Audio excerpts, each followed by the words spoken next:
Salut à tous! Aujourd'hui est le dernier jour du reste de ma vie. Ouais, je sais, encore une phrase d'intro à la con, mais je me dis que ça vaut toujours mieux qu'une mauvaise nouvelle, même si ça témoigne que je n'ai toujours pas de citation à moi sur citation.com. Si ça vous intéresse, je vais plutôt bien depuis la fin du confinement, ou depuis le début du déconfinement, je sais pas comment vous dites, je vous laisse trancher, certains disent pain au chocolat, et les autres sont demeurés. Chacun son camp. Étant contraint comme la majeure partie des habitants de ma planète à rester chez moi durant ces 2 mois, j'ai pris le temps de faire une introspection, de comprendre ce qui compte vraiment pour moi. Et je dois dire qu'on ne devrait pas juger les choses ou les gens trop vite, parce que la télé, toute télé qu'elle est, elle m'a donné une chouette initiative. Merci Philippe Etchebest. Ah tiens, Etchebest, c'est souligné en rouge sur Word.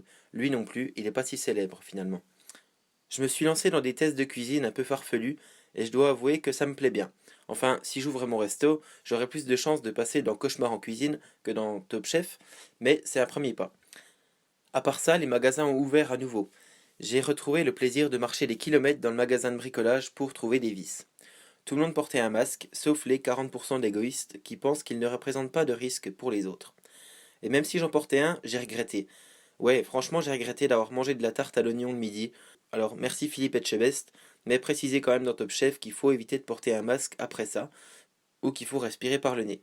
Ou alors pousser une bonne gueulante dont vous avez le secret. 35 minutes pour trouver des vis dans un magasin de bricolage, c'est quand même un petit peu long, non? Enfin, je vais pas cracher dans la soupe, surtout que la soupe, c'est pas si mauvais que ça.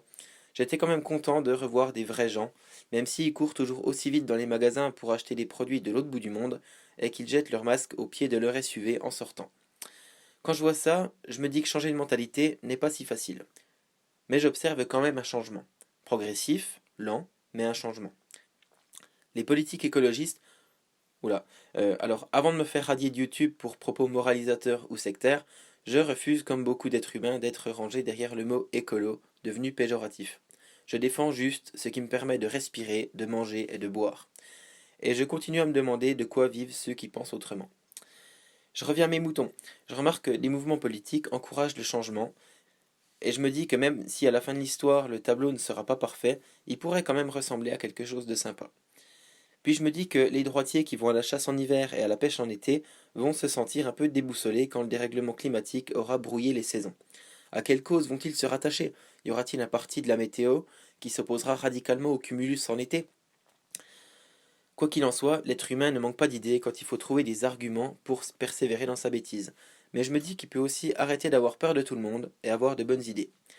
Enfin voilà, déconfinez pas trop, cette histoire de Covid-19, on l'a vu arriver. On a mis 2 mois pour enfiler notre slip de bain, se passer de la crème solaire et poncer notre planche de surf.